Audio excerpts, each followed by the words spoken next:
কাশ্মীরে পাঠাইতেন, ভূস্বর্গ বলা হয়, দুনিয়ার জান্নাত। সুইজারল্যান্ড আহারে কি সুন্দর, ওই জায়গায় পাঠাইতেন। আল্লাহ পাঠাইলেন নবীরে জাজিরাতুল আরবে, পানি নাই, খাওয়া নাই, ফল নাই, ফসল নাই, বৃক্ষলতাহীন জলশূন্য বালুকাময় জায়গা। আল্লাহ ওই জায়গায় নবীরে পাঠাইলেন। কই আপনারা উদাহরণ দিলেন বাবার মতো সব সুন্দর সুন্দর দেখা পাঠায়, কই আল্লাহ তো সুন্দর জায়গা পাঠাইল না। কারে ভাইরে, এটা তো বুঝার জিনিস। আল্লাহ নবীরে জাজিরাতুল আরবে পাঠাইছেন কেন? এই কেনটা বুঝা লাগবে মনোযোগ দিয়া। আসেনি মনোযোগ? দেখেন কইলাম, নাইলে আমার কষ্টটা বেকার যাবে, এত কষ্ট করে কথা কইতেছি। জাজিরাতুল আরব, আরব দ্বীপ। আল্লাহ আমার নবীর ওই জায়গায় কেন পাঠাইছেন? সুন্দর সুন্দর এরিয়া বাদ দিয়া। কয়টা বুঝার জিনিস।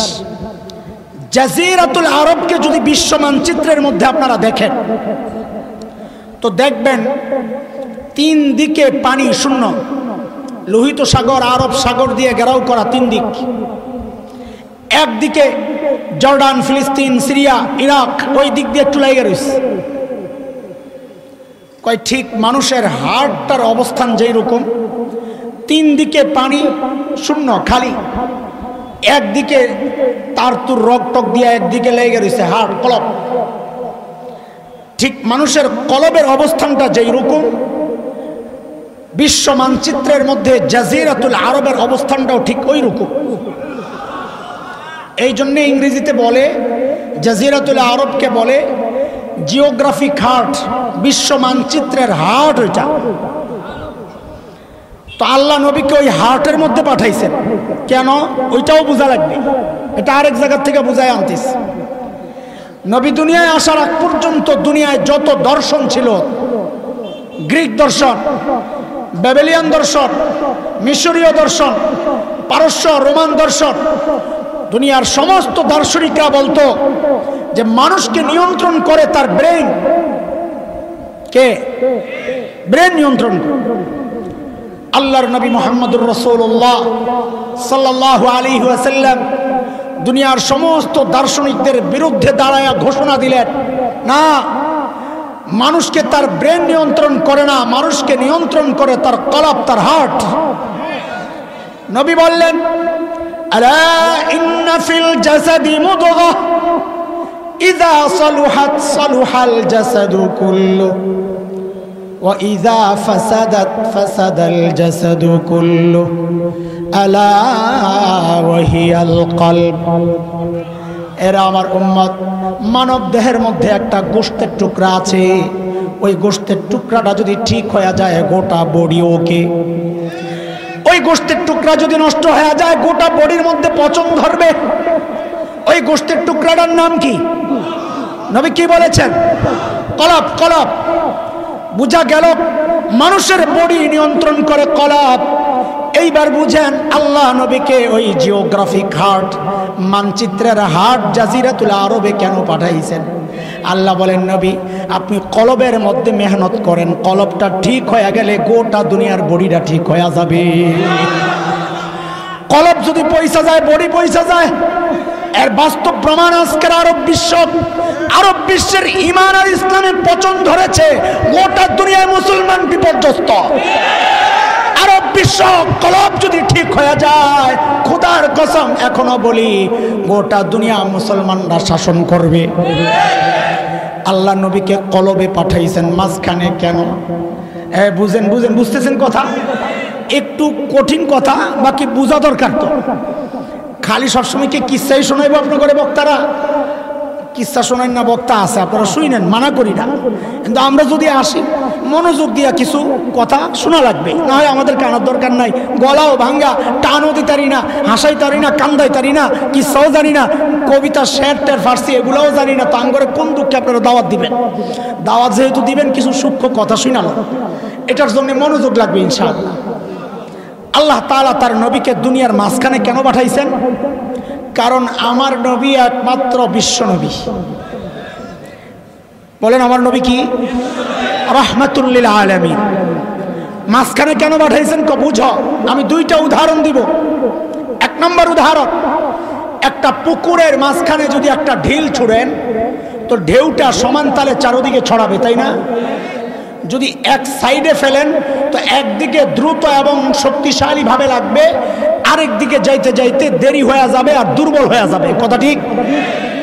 আল্লাহ আমার নবীকে যেহেতু গোটা দুনিয়ার নবী বানাইছেন রহমাতুল লিল আলামিন, এই জন্য আল্লাহ আমার নবীকে দুনিয়ার মাঝখানে পাঠাইছেন। কেন? যেন হেদায়েতের নূর সমান তালে সারা দুনিয়ায় ছড়ায় যায়। একটা কিস্সা তো কওয়া লাগে, তবে বুঝানোর জন্য। ফাও কিস্সা বইলা সময় কাটানোর সময় আমাদের নাই। এমনি তো আল্লাহ নবীরে অনেক দিছেন, আমরা অনেক বাদ দিছি, খালি দিছেন লই আলোচনা চলতেছে। বুঝেননি কথা? আব্দুল গফফার রহমতুল্লাহ আলাইহি ছিলেন একজন বড় মুফাসসির, ঢাকার। এই জায়গায় ওয়াজ করছে আলহামদুলিল্লাহ, মাশাআল্লাহ। বড় রসিক মানুষ ছিলেন, আমাদের মতো এত বুমবাং ছিল না। উসালাম্বা কালা বেটা, কথা কইতো সাদা সিধা সুন্দর, ওরা আজিব আজিব কথা বলতেন। তো হুজুর একটা ঘটনা শোনাইছেন, শুনেন। বলে আমরা ইন্ডিয়াতে গেছি, আলেমদের এক কাফেলা। সকালবেলা নাস্তা দিছে শুকনা খিচুড়ি, গরম শুকনা খিচুড়ি, টাটকা। তো ইন্ডিয়ানরা, আমরাও খাইছি দেওবন্দে যখন পড়ছি, বড় প্লেটের মধ্যে একসাথে দেয় শুকনা খিচুড়ি, মাঝখানে একটু ঘি দিয়ে দেয়। তো গরমের তাপে ঘিটা গইলা গেলে একটু একটু আঙ্গুল দিয়ে খোসা দিয়ে আনে, আইনা ঘিয়ের লগে মাথে আর খায়, ভারী মজা লাগে। আপলাবেন মুখ টুক লারিস না বেটা, বাজ জায়গা খাইস বেটা, অনেক মুখ লারা শুরু করছে, খাওয়ানোর কথা কম যায়। তো আব্দুল গফফার রহমতুল্লাহ আলাইহি বলতেছেন, খাইতে যখন বসছি, পশ্চিম দিক, আমার পিছনে না পশ্চিম দিক, পশ্চিম দিকে যেই মাওলানা বসছেন, উনি কি করছেন, হঠাৎ করে ঘিয়ের মধ্যে আঙ্গুলটা ঢুকাইয়া নিজের দিকে খিচুড়ির মাঝখান দিয়ে একটা টান মারছেন। টান মেয়েরা কি কয়, ইসলাম প্রথমে মক্কা থেকে হাবশার দিকে হিজরত করছে। মানে ঘি তো মাঝখানে, এটারে বানাইছে ইসলাম। আর মক্কা থেকে হাবশা পশ্চিম দিকে। আজকের দুনিয়ার যে মানচিত্র, লোহিত সাগরের পশ্চিম পার ইথিওপিয়া, ইরিত্রিয়া যেই অঞ্চল, এটাই নবী যুগের হাবশা। তো নিজের দিকে টান মেরা কয়, ইসলাম প্রথমে মক্কা থেকে হাবশার দিকে হিজরত করছে। এখন তো ঘি সব সুস্থ দিকে, পূর্ব দিকে যেই মাওলানা বসায়, দেখছে ঘি তো হাবশার দিকে জায়গা। উনি তাড়াতাড়ি দেরি না করে আঙ্গুলটা ঢুকায় নিজের দিকে একটা টান মেরা কি কয়, তারপর ইসলাম মক্কা থেকে মদিনার দিকে হিজরত করছে। এখন ঘি ছুটছে মদিনার দিকে আর হাবশার দিকে। আব্দুল গফফার সাহেব বলে, হাবশার তো দেখা যায় ঘি ভাগে পাবো না, মদিনাওয়ালা আর হাবশাওয়ালারা ঘি খায়া লাইব। আমি কি করলাম, তাড়াতাড়ি হাতাড়ির বটলাম, বইটা ঘিড়িরে পুরা খিচুড়ির মধ্যে মাখলাম আর বললাম, এরপর ইসলাম গোটা দুনিয়ায় ছড়াইয়া গেছে। এইবার বুঝছেন নি আল্লাহ দুনিয়ায় মাঝখানে নবীরে কেন পাঠাইছেন? যেন ঘিটা পুরা খিচুড়ির মধ্যে সমান তালে এরকম পুরা মাইখা যায়, হেদায়েতের নূর গোটা দুনিয়ায় সমান তালে ছড়ায়া যায়।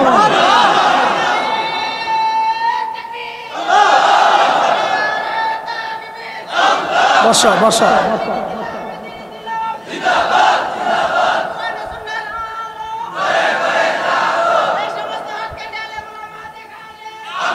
বসো বসো।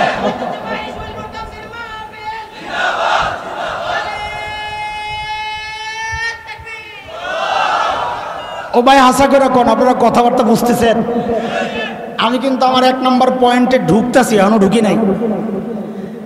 তুমি তো স্লোগান আগে দিয়ে দিলা, পরে কি করবা? মনে করছে বেটার গলার যে অবস্থা, পরে স্লোগানের সুযোগ নাও আসতে পারে, যা দেওয়ার আগে দিয়ে লই। রাখ বেটা, শোনেন শোনেন, খেয়াল করেন। যুবকরা ভালো করে খেয়াল করো, বিশেষ করে আলেম ওলামারা।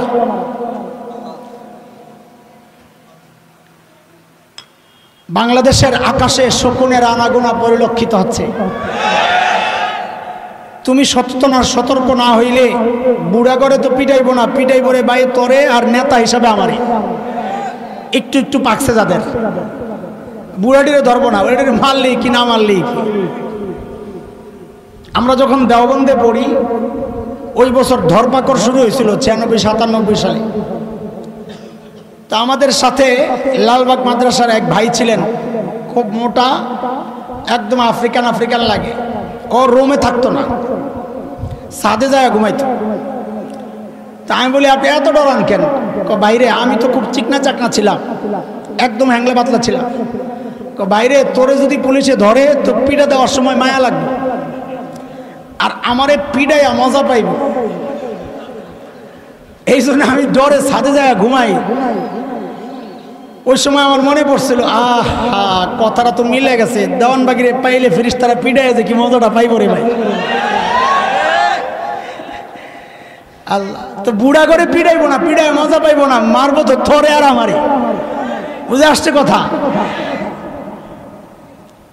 বাংলাদেশের উত্তরবঙ্গ সচেতন ওলামা তলাবা যারা আছেন একটু মনোযোগ দেন। আমি বলেছি আমরা বয়ানে একটা মিশন নিয়ে নেমেছি, খামাখা চিল্লানোর জন্য নামি নাই। আমাদের একটা টার্গেট আছে, ওই টার্গেটের কথা না বলতে পারলে তো মনে হয় যেন পুরো বয়ানটাই বেকার গেল। এই সমাজের অসঙ্গতি, এই রাষ্ট্রের অসঙ্গতি, আমার ঈমান ইসলাম, মাদ্রাসা শিক্ষা ব্যবস্থা, আমার দ্বীন আর শরিয়া, আমার মানচিত্র, আমার স্বাধীনতা আক্রান্ত হয়, এগুলোর ব্যাপারে উম্মতকে সতর্ক করাই আমাদের মূল টার্গেট। বাংলাদেশের উত্তরবঙ্গ পার্বত্য অঞ্চল, হাজার হাজার খ্রিস্টান মিশনারি, হাজার হাজার না লক্ষ লক্ষ মুসলমানকে খ্রিস্টান বানাচ্ছে, লোক দেখায়া ভুলভাল বুঝায়া। আমরা গেলাম একবার দিনাজপুরে, মোরতাদ যারা হয়ে গেছে, খ্রিস্টান যারা হয়ে গেছে তাদেরকে দাওয়াত দেওয়ার জন্য। মিশনারিরা থানায় অভিযোগ করলো ঢাকা থেকে কিছু মৌলবি আসছে, এদের মতিগতি ভালো লাগতেছে না, গন্ডগোল হইতে পারে, এদেরকে থামান। পুলিশ আমাদেরকে তলব করেছে, আপনারা কেন আসছেন? বললাম যে ভাই আমরা নিরীহ মানুষ, মারামারি করতে আসি নাই, আসছি আমার ভাইকে যে মুরতাদ হয়ে গেছে তাকে বুঝাইয়া ইসলামে ফেরত আনতে। তো পুলিশ আমাকে একটা প্রশ্ন করেছে, আমি প্রশ্নটা আপনাদেরকে শোনাইলে দেখবেন আপনাদের মধ্যেও অনেকের মাথার মধ্যে ঘুরবে, হক কথাটা তো ঠিকই আছে। কি প্রশ্ন? পুলিশ বলে, আচ্ছা হুজুর বলেন তো, আমরা মুসলমানরা গোটা দুনিয়ায় দ্বীনের দাওয়াত দিই না? আমেরিকা ইসলামের দাওয়াত চলে না? ফ্রান্সে চলে না? ফ্রান্সের এত মাথা খারাপ কি জন্যে জানেন? ফ্রান্সের 3 ভাগের 1 ভাগ মানুষ মুসলমান হয়ে গেছে। এগো মাথা খারাপ, আর একটু বাড়লে তো মুসলমানরা ক্ষমতা দখল করবে। আমরা বলি খালি অপেক্ষা কর, কয়েকদিন পরে ফ্রান্স ইসলাম ও মুসলমানদের নতুন হবে ব্রাঞ্চ, মুসলমানদের নতুন ব্রাঞ্চ হবে ফ্রান্স। কথা কও ঠিক কিনা? ইনশাআল্লাহ। গোটা দুনিয়া ইসলামের দাওয়াত চলে কি চলে না? আমেরিকায় চলে, ইউরোপে চলে, রাশিয়ায় চলে, আফ্রিকায় চলে, অস্ট্রেলিয়ায় চলে। পুলিশের বক্তব্য, হুজুর ইসলামের দাওয়াত যদি গোটা দুনিয়ায় চলতে পারে তো খ্রিস্টান ধর্মের দাওয়াত বাংলাদেশে চললে সমস্যাটা কোথায়? দেখছেন দেখছেন আপনাদের মাথায়ও ঢুকছে, কথা তো ঠিক, এই জন্যই নাউজুবিল্লাহ আসতে ভেজাল তো লাগছে, এটা বুঝা লাগবে। এই প্রশ্ন তাদের মাথায় আসতে পারে যে তার নিজের নবীকে চিনে নাই। ওই যে শুরুতে মুখস্থ করাইছিলাম নবী ঈসা আলাইহিস সালামের বক্তব্য মনে আছে?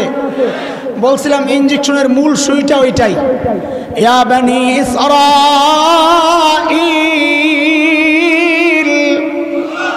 ইন্নী রাসূলুল্লাহি ইলাইকুম।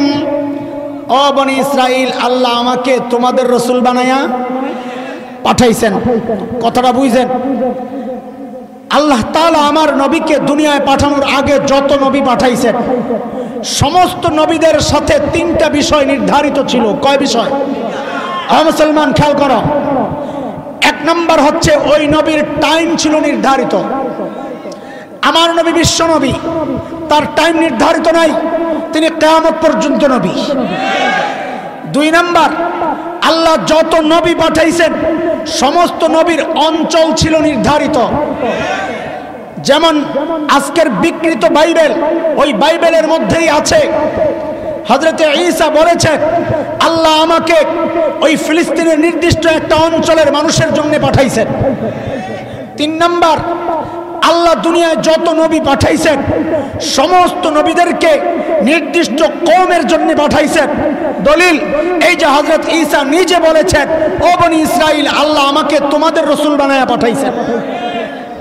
তাইলে হযরতে ঈসার নবুয়তের মেয়াদ শেষ কিনা? কয় হাজার বছর আগে? 2000 বলেন কয় হাজার? 2000। হযরত ঈসাকে আল্লাহ বাংলাদেশের জন্য পাঠাইছেন। হযরত ঈসাকে আল্লাহ বনি ইসরাইল ছাড়া অন্য কোন ধর্মের জন্য পাঠাইছেন? পাঠান নাই।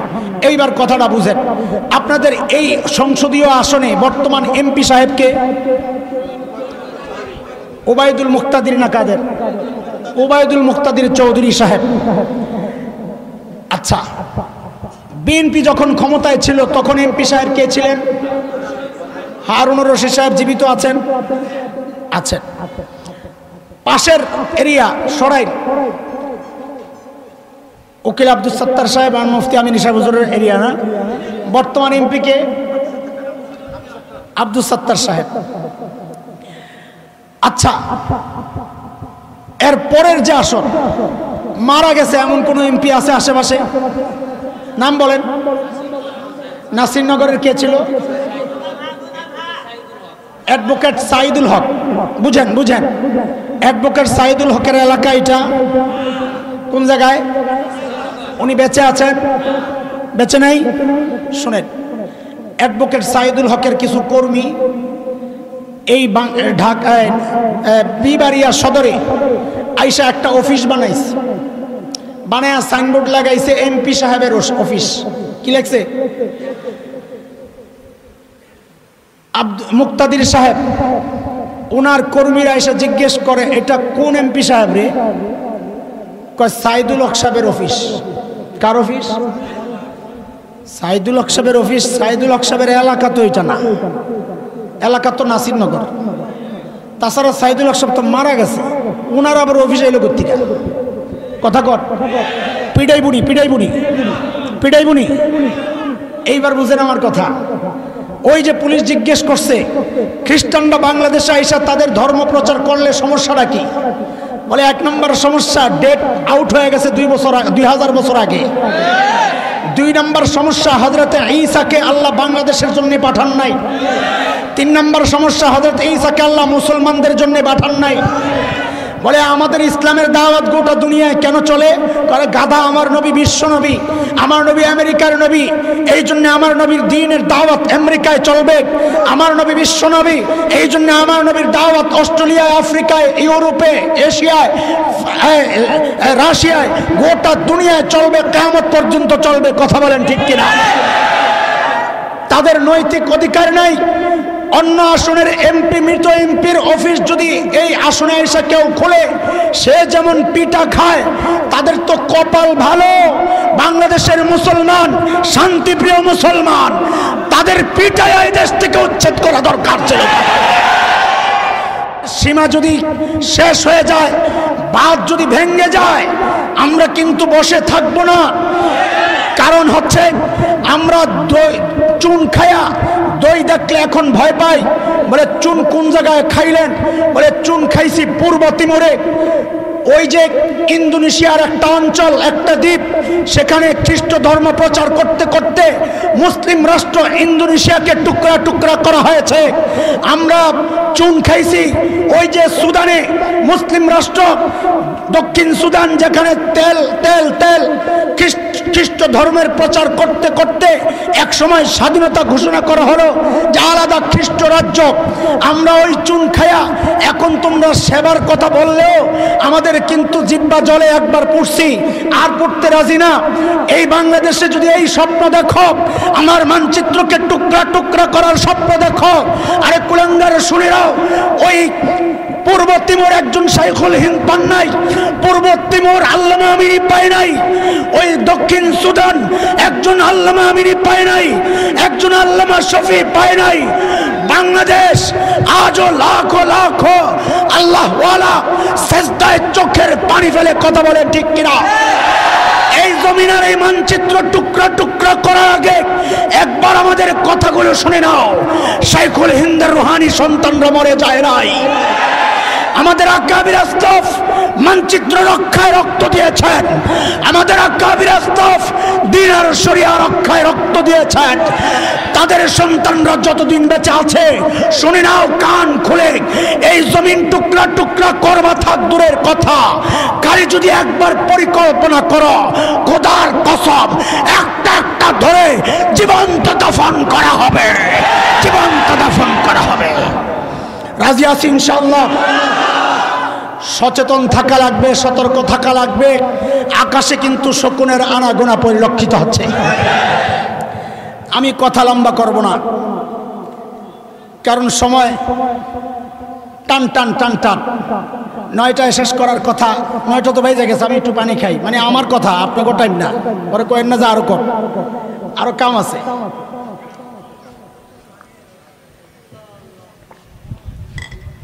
কয় পয়েন্টে কথা বলবো বলছিলাম, একটা না হবাই গেল, থাক মাঝখানে আরো অনেক। এমনি তো শুরুতে অনেক বাদ দিছি, মনে করছি কিছু কমু, এখন কিছুরও অনেক কিছু বাদ দিছি। আরে বুঝছেন নি কথা? আল্লাহ নবীরে বললেন, নবী আপনাকে আতাইনা কাল কাউসার, বহু কিছু দিছি। আমরা বহু আর অনেকরে বাদ দিয়ে কিছু আলোচনা শুরু করছিলাম, এখন কিছুরও বহু কিছু বাদ দিয়ে দিলাম। আল্লাহ বাঁচায় রাখলে আবার ইনশাআল্লাহ। আল্লাহ তাআলা আমার নবীকে যখন দুনিয়ায় পাঠান, বরকত আর বরকত। আরে হযরতে আমিনা বলেন, আমি যখন জমজমের কূপের কাছ থেকে চলে আসি, মেয়েরা বলে আমিনা যাও না, যাও না। বলে কেন? কয় তুমি যাওয়ার সাথে সাথে পানিগুলা নিচে চলে যাও, তুমি থাকলে পানিটা উপরে থাকে, আমাদের তুলতে সহজ হয়। আরে বরকতের কথা কে শোনাবো ভাই? হযরতে হালিমাতুস সাদিয়া রাদিয়াল্লাহু তাআলা আনহা বলেন, আমি যখন তায়েফ থেকে রওনা দিই একটা ছেলে ভাড়া নেওয়ার জন্য, লালন পালনের বিনিময়ে কিছু পয়সা পাবো। আমি গরিব মানুষ, আমার বাহনটা দুর্বল, সবার পেছনে পেছনে বাহন। মক্কায় যায় শুনি সব ধনী ঘরের ছেলেগুলা বন্টন হয়ে গেছে। একটা ছেলে কেউ নিতে চায় না, কারণ বাবা নাই, খরচ দিবে খেয়ে। হযরতে হালিমা বলেন, আমি আমার বোন আমিনার ঘরে যায়া যখন ওই বাচ্চাটাকে দেখছি, আহারে চাঁদ মুখ, আমার কলিজা ঠান্ডা হয়ে গেছে, চোখ আর ফেরাতে পারি না। দৌড়ে যায় বাচ্চাটারে কোলে নিলাম। ওই যে বলছিলাম বাবা সাজায়া দেয়, আল্লাহ সাজায়া দিছেন। চোখ দিছেন তো দুনিয়ার সেরা সুন্দর চোখ দিছেন, কান দিছেন তো দুনিয়ার সুন্দর সবচেয়ে কান দিছেন, ঠোঁট দিছেন তো দুনিয়ার সেরা সুন্দর ঠোঁট দিছেন। আরে ঘাম দিছেন, ঘাম, ওই ঘামটা পর্যন্ত দুনিয়ার সেরা ঘাম দিছেন, যার থেকে মেশক আম্বরের ঘ্রাণ বেরিত। হযরতে হালিমা বলেন, আমি সাথে সাথে বাচ্চাটারে যখন বুকে জড়ালাম, হারে আমার কাছে মনে হইল বাচ্চাটা আমার সাথে আঠার মতো লেগে গেছে, আর সরাইতে পারি না। আমার স্বামীরে যায় বললাম, টাকা পয়সা লাগবে না, মনে হয় বড় এক দামি আমানত আমি পাইয়া গেছি। এরা দোস্ত আমার 2 নম্বর পয়েন্টে খুব তাড়াতাড়ি ঢুকতে হবে। হযরতে হালিমা বলেন, আমি আমার বাচ্চা কোলে নিয়ে বাহনে উঠলাম। আমার স্বামীর সামনে, যেই না আমার স্বামী বাহনের উপর বসলো, অমনি বাহনটা ধাপ করে নিচে বসে পড়ছে। বলে গুতা দে, আর ওঠে না। আমার একটু সন্দেহ লাগছে, কারণ আমি কিন্তু একটু একটু অনুমান করতে পারতেছিলাম যে মেহমান আমি সাথে নিয়েছি ওই মেহমান জেনতেন মেহমান না। আমার স্বামীরে বললাম, একটু নাইমা দাঁড়ান তো দেখি, একটু নাইমা দাঁড়ান। যেই না আমার স্বামী নাইমা দাঁড়াইছে, অমনি বাহনটা লাফ দিয়ে উঠছে। আমার স্বামীরে বললাম, আবার একটু বসেন তো দেখি। যেই না আমার স্বামী বাহনের উপর আইসা বসছে, বাহনটা আবার ঝাপ করে বসে পড়ছে। এইবার যা বুঝার আমি বুঝা গেছি। আমার স্বামীরে বললাম, সামনে না বইসা দেখি তো আপনি আমার পেছনে যায়া বসেন, কাম হয়নি দেখি। হযরতে হালিমা বলেন, যেই না আমার স্বামী পেছনে যায়া বসলো, অমনি বাহনটা লাফ দিয়া উঠা এখন সবার আগে আগে দৌড়ায়। রে দোস্ত, আমার 2 নম্বর পয়েন্ট এইটা। আল্লাহ দুনিয়াবাসীকে জানায়া দিছেন, রে আমার বান্দা, আমি আমার ওই শিশু বন্ধুরে কি ইজ্জতটা দিলাম, একটু তাকায়া তাকায়া দেখ। তার দুধ বাবা হালিমার স্বামী, তাকে পর্যন্ত আমার বন্ধুরে পিঠ দিয়ে আমি বসতে দেই নাই। না, আমার বন্ধুরে পিঠ দিয়া বসা যাবে না, পিছনে যায়া বসো। যে মালিক তার বন্ধুর এই ছোট্ট শিশুর এত ইজ্জত দিয়েছেন, আরে মুসলমান তোমার বাইচা থাইকা লাভ কি? ওই নবীর ইজ্জত এই জমিনে ক্ষুণ্ণ হয়, তুমি কেমনে বেঁচে থাকো, কেমনে সহ্য করো? এটা কোনো মুসলমান বরদাস্ত করতে পারে না। কথা কোন ঠিক কিনা? আমাদের স্পষ্ট কথা, আমরা কাউকে ক্ষমতা থেকে নামানোর আন্দোলন তো করি না, কাউকে ক্ষমতায় ওঠানোর সিঁড়িও আমরা হতে রাজি না। আমরা নবী প্রেমিক ইমানদার তাওহীদি জনতা, নবীকে নিজের বাবা মা আপনজনের চেয়েও বেশি ভালোবাসি। কথা কোন? তোমার বাবারে গালি দিলে তোমার যেমন কলিজায় লাগে, আমার নবীকে গালি দিলে তার চেয়ে শত কোটি গুণ বেশি কলিজায় লাগে। লাগে কিনা? কথা কর। আমরা 1400 বছর থেকে এই উদাহরণ পেশ করে আসছি, আমরা আমার নবীর জন্য আমরা জীবন দিতে পারি, রক্ত দিতে জানি। কথা কোন ঠিক কিনা? ইনশাআল্লাহ এখনো প্রস্তুত? প্রস্তুত না ইনশাআল্লাহ? প্রস্তুত না ইনশাআল্লাহ? তাইলে ওলামা একরাম যখনই এই প্রসঙ্গে ডাক দিবেন, ঘরে বসে থাকা যাবে না, আওয়াজ উঠাইতে হবে, আওয়াজ উঠাইতে হবে। আল্লাহর নবীর দুশমনদের অন্য কোনো শাস্তি চাই না, একটাই শাস্তি, মৃত্যুদণ্ড চাই, মৃত্যুদণ্ড চাই। নবীর খতমে নবুয়তের মুকুট লয়ে যারা টানাটানি করে তাদের সাথে কোনো আপোষ নাই। কথা কন, কথা কন। একটাই শাস্তি চাই, মৃত্যুদণ্ড চাই। রাজি আছে? যদি আল্লামা বাবুনগরী ডাক দেন, এরে আমার সন্তানেরা, নবীর ইজ্জত রক্ষায় তোদের বুকের তাজা রক্তগুলো এই রাজপথ চায়, কে কে দিতে প্রস্তুত? আল্লাহকে সাক্ষী বানাও। আল্লাহ কবুল করেন। হাত নামান, হাত নামান। না নেওয়াও লাগবে, দেওয়াও লাগবে। কথা নেই, কথা নেই, কথা বললে উঠাই দেব। আপনি যেটা বুঝছেন ওইটার নামই না। না, ইসলাম রক্ত চায়, ইসলাম রক্ত চায়। ইসলামের গাছে রক্ত নামক পানি না ঢাকলে ওই গাছ ছড়ায় না, এটাই ইতিহাস। রক্ত দিতে গেলে এমনি কি দেয়? সাইদা দেবো যে আমার রক্ত নিয়ে যা, এটা আবার কওয়া লাগে নাকি? এই কথা কর। কাটা ফালাইয়া দেবো তার মানে কি মাছ খামো না? একটার সাথে আরেকটা সম্পর্ক আছে, এটা বলা লাগে নাকি? মাঝখানে কোনো কথা নাই, মনোযোগ নষ্ট হয়। যে আমার মনোযোগ হারাই গেছে, কই জানি ছিলাম একটা সিরিয়ালে, তাড়াতাড়ি শেষ করার ফিকির ছিল। আল্লাহ সহজ করো। সাল্লাল্লাহু আলাইহি সাল্লাম। হযরতে হালিমা বলেন, আমার শেষ পয়েন্টে ঢুকে যেতেছি ভাই, কথা এখানে আটকায় গেছে। হযরতে হালিমা বলেন, আমি যখন বাহন নিয়ে যাই, ওই বাহন, যেই বাহন সবার পেছনে পেছনে মক্কায় আসছে, এখন ওই বাহন তো এখন সবার আগে আগে দৌড়ায়। তায়েফের মেয়েরা জিজ্ঞেস করে, হালিমা এই বাহনে তুমি কি খাওয়াইছো? হযরত হালিমা বলেন, এটা বাহনের কোনো শক্তি না, এটা আমার কুরাইশি মেহমানের বরকত। আরে বরকত কি? দেখো বরকত কি। হালিমার বকরিগুলা যখন মাঠে যায়, ঘাস খায়, যখন ঘরে ফেরত আসে, সবাই লক্ষ্য করলো ওলানগুলা দুধে ভরা। তায়েফের মেয়েরা জিজ্ঞেস করে, হালিমা তোমার বকরি কোন জায়গায় ঘাস খায়, একটু দেখায় দাও না রে বোন। ওই যে আমরা মোটা তাজা পোলাপাইন দেখলে বলি, এই তোর বাপে কোন দোকানের চাল খাওয়ায় রে, বলি। তায়েফের মেয়েরা হালিমাকে বলে, হালিমা তোমার বকরি কোন জায়গায় ঘাস খায়, একটু দেখায় দাও। হালিমা বলেন, ঘাসেরও বরকত না, বকরিরও কারামতি না, এটা আমার কুরাইশি মেহমানের বরকত। শেষ করতেছি। আমার নবী কত সুন্দর ছিলেন জানেননি আপনারা? হযরতে হালিমার ছোট্ট মেয়ে সীমা বকরি চড়ায়, আস্তে আস্তে দেরি করছে, হালিমা দিছেন বকা, দেরি করলি কেন? মেয়ে তো মাইন্ড করছে, কষ্ট করি আবার বকাও খাবো, কালকের থেকে যাবো না। হযরত হালিমা বুঝছেন সীমারে আটকাইতে হইলে কোন জায়গায় হাত দেওয়া লাগবে। কয় যাইবা না, যাইবা না, আমার কোনো সমস্যা নাই, তোমার কুরাইশি ভাই না খায়া থাকবে, আমার কি? হযরতে হালিমার মেয়ে সীমা নবীরে বড় মহব্বত করতেন, কুরাইশি ভাই। সীমা আস্তিকায়িত হয়ে গেছে, বলে আম্মা যাব, তবে একটা শর্ত আছে রে মা। বলে কি শর্ত? বলে যাওয়ার সময় আমার ভাইকে আমার সঙ্গে দেওয়া লাগবে। বলে খালি বকরি তো সামলাইতে পারো না, আবার ভাই সহ কেমনে সামলাইবা? হযরতে হালিমা সীমা বলেন, না মা না, তুমি জানো না, আমি তো বলি নাই, আগের বার যখন ভাইয়াকে আমি নিয়ে গেছিলাম রে মা, অন্য দিনের মতো বকরিগুলারে ধরাও লাগে নাই, ডাকও দেওয়া লাগে নাই, সবগুলো পেছনে লাইন ধরে ধরে হারছে। আরে মারে, আমি তো মাঠে যাই আমার ভাইকে কোলে নিয়ে মুখটার দিকে তাকায় রয়েছে। আরে কি সুন্দর চেহারা, আল্লাহ কি সুন্দর বানাইছেন। আরে মা, কখন যে দিন শেষ হয়ে গেছে আমি বলতে পারবো না। হঠাৎ বুঝলাম আলো আধারি অন্ধকার হয়ে গেছে, রাত নেমে আসছে। আমার কলিজায় পানি নাই, না জানি বকরিগুলা হারায় গেছে, কই গেছে আল্লাহ জানে। যেই না মাথা উঠাইছি, কি দেখছি মা জানুনি?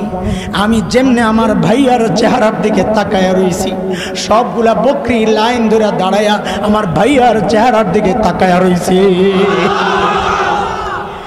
আম্মা জান আয়েশা বলেন, আরে শোনো, মিশরের মেয়েরা হযরতে ইউসুফকে দেখে নিজেদের হাতের আঙ্গুলগুলো কেটেছিল। কোরআনে সূরা ইউসুফে আসছে, ওয়াকাত্তানা আইদিয়াহুম ওয়া কুলনা হাশা লিল্লাহ মা হাযা বাশারা ইন হাযা ইল্লা মালাকুন কারীম। বলে এটা তো মানুষ না, মানুষ না, হাত কাটে আর কয় এটা মানুষ না, বলে কি কয়টা সম্মানিত ফেরেশতা, মানুষ এত সুন্দর হইতে পারে না। আহারে আম্মা জান বলেন, এই মিশরের মেয়েরা যদি আমার নবীকে দেখতো, হাতের আঙ্গুল কাটতো না, ওই ছুরি দিয়া নিজেদের কলিজাগুলা কোবায়া কোবায়া কাটতো। আরে কলিজা কাটার উদাহরণ তো আছে, হযরত হামজা কি নিজের কলিজাকে কাটান নাই? আরে হামজা তো 1400 বছর আগে নবীরে দেখা দেখা কাটাইছেন। এই 1400 বছর পরে এইরকম হাজারো নবীর আশেক আছে, আজও নবীর ইজ্জত রক্ষায় নিজের কলিজা কাটাইতে প্রস্তুত আছে। আছে ইনশাআল্লাহ, আছে ইনশাআল্লাহ। আমার নবী কত সুন্দর ছিলেন। কবি হাসান ইবনে সাবিত নবীর চেহারার দিকে তাকায়া তাকায়া কবিতা লেখেন। আরে কি সুন্দর, কি লিখবো? তো কবি হাসান ইবনে সাবিত লিখতেছেন, ওয়া আহসানু মিনকা লাম তারা কাত্তু আইনি ওয়া আজমালু মিনকা লাম তালিদিন নিসা খুলিকতা মুবাররাআন মিন কুল্লি আইবিন কাআন্নাকা ক্বাদ খুলিকতা কামা তাশা।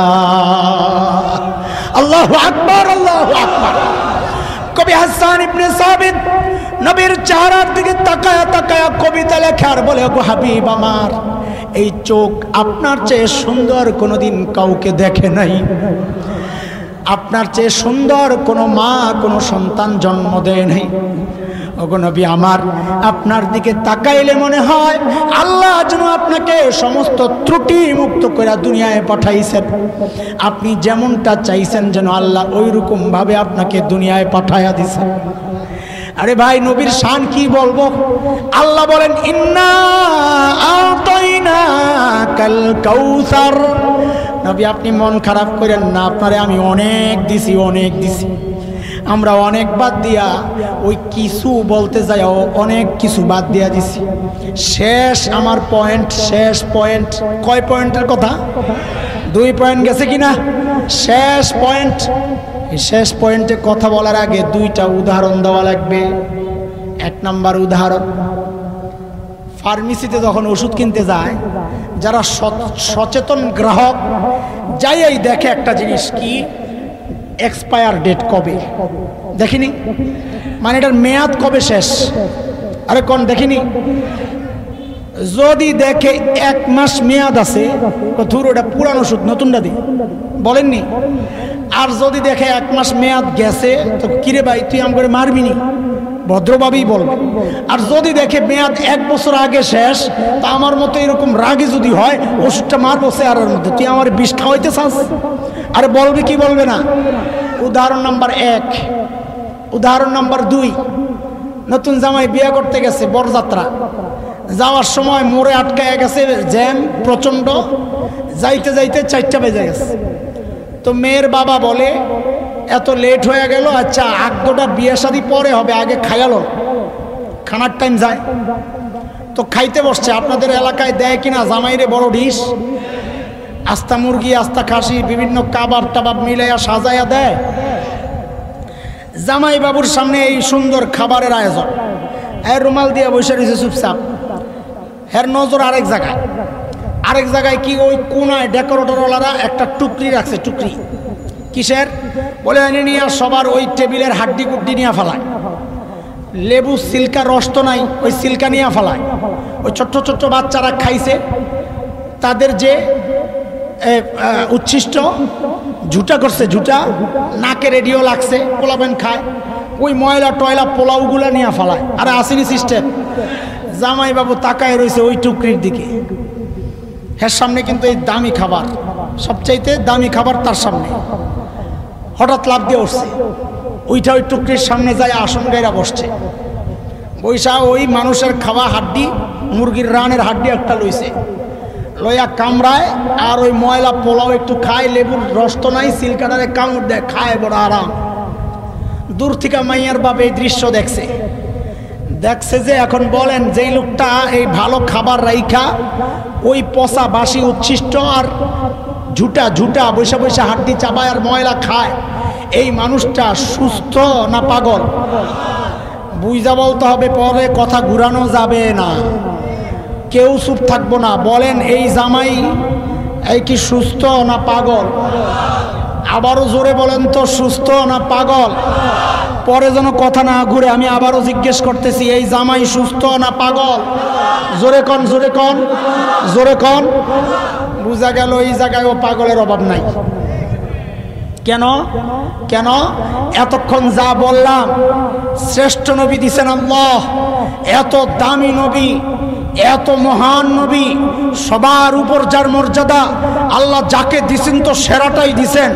ওই রকম নবীর আখলাক আর আদর্শ তোমার সামনে, তুমি ওইটা বাদ দিয়া 1 বছর আগের ডেট এক্সপায়ার হওয়া ঔষধ খাইতে চাও না, অথচ যেই ধর্মের ডেট এক্সপায়ার হয়ে গেছে, ডেট শেষ হয়ে গেছে 2000 বছর আগে, ওই ধর্ম তোমার পোশাকে, তোমার মাথায়, তোমার পায়ে, তোমার প্যান্টে, যেই ধর্ম নাপাক, গান্দা, পচা, মুশরিক হিন্দুদের ওই উচ্ছিষ্ট ময়লা আবর্জনা, নোংরা ময়লা পায়খানাগুলা তোমার বিয়ের মধ্যে প্রকাশ পায়, তোমার বউয়ের পোশাকে প্রকাশ পায়, তোমার জামায় প্রকাশ পায়।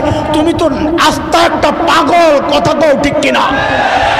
নবীর এই আদর্শ বাদ দিয়া তুমি যদি অন্য কাউকে ফলো করো, বোঝা গেল তোমার মাথা নষ্ট। নবীকে চিনছো তোমরা? আরে কথা কও, চিনছো? ঘোড়ার ডিম চিনছো? নবীরে চিনলে তোমার মাথাকে ইহুদির মতো, নবীরে চিনলে তোমার মুখকে ইহুদির মতো, কথা কও। নবীরে চিনলে তোমার বউয়ের শাড়ি কেন হিন্দুদের মতো, নবীরে চিনলে তোমার মেয়ের বিয়ের অনুষ্ঠানের সব প্রোগ্রাম কেন হিন্দু সিরিয়াল দেখা দেখা ঠিক করো।